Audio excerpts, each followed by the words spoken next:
የማንኛውም ዱርዬ ማንኛውም ለምን አጫሽ አይሆንም የምን ጠጫ አይሆንም ሙስሊም በመሆን መስጊዱ ሲፈርስ ቁጭ ብሎ የሚያይ ሙስሊም የለም። ለምንድነው አብይ አህመድ መስጊዳችንን የምታፈርሰው ብለን ስንጠይቅ በጥይት የሚመልስልን ከሆነ ሁላችንም ገብተን ለመሞት ዝግጁ እንደሆንን ነው የምንናገረው። ሁሉም እየሳቀ በደስታ ነው ሸሂድ የሚሆነው። ይገባቸዋል። ሙስሊም እሳትን የሚፈራ አይደለም። ሙስሊም መሳሪያ የሚፈራ አይደለም። መሳሪያን እያየ ለእምነቱ ብሎ ወደ መሳሪያ የሚጋፈጥ ሙስሊም ነን እኛ። ሁሉንም ሙስሊም ብትጠይቅ ዝግጁ ነን የሚልክ እንጂ ዝግጁ አይደለም የሚልክ አይደለም። ይሄ ፖለቲካ አይደለም። ሌላ ቦታም እንኳን አንፈልግም። እዛው የቆሰልነው ቦታ እዛው ያፈረስከው እዛው ላይ ነው መስጊዱ የሚገነባልን።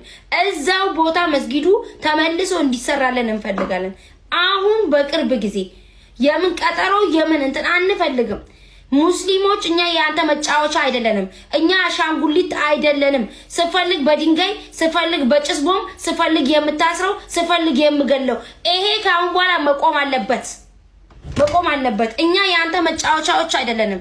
ሀደራ ይልማ ሀደራው ውሻ ልጅ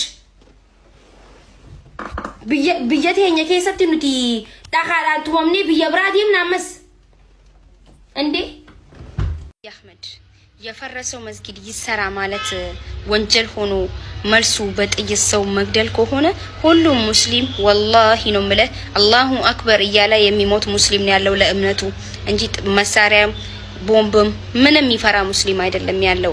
ግን ሀገሪቷ እንደዚህ ባትቀጥል ጥሩ ይመስለኛል። የክርስቲያኑ የሙስሊሙ ሁሉም ቤተ እምነቶች ኢትዮጵያ ውስጥ መከበር አለበት። ሁሉም በራሱ እምነት ነው እቺ ሀገር ሰላም እንድትሆን ጸሎት የሚያደርገው። ሙስሊሙም ዱዓ ያደርጋል፣ ክርስቲያኑም ጸሎት ያደርጋል።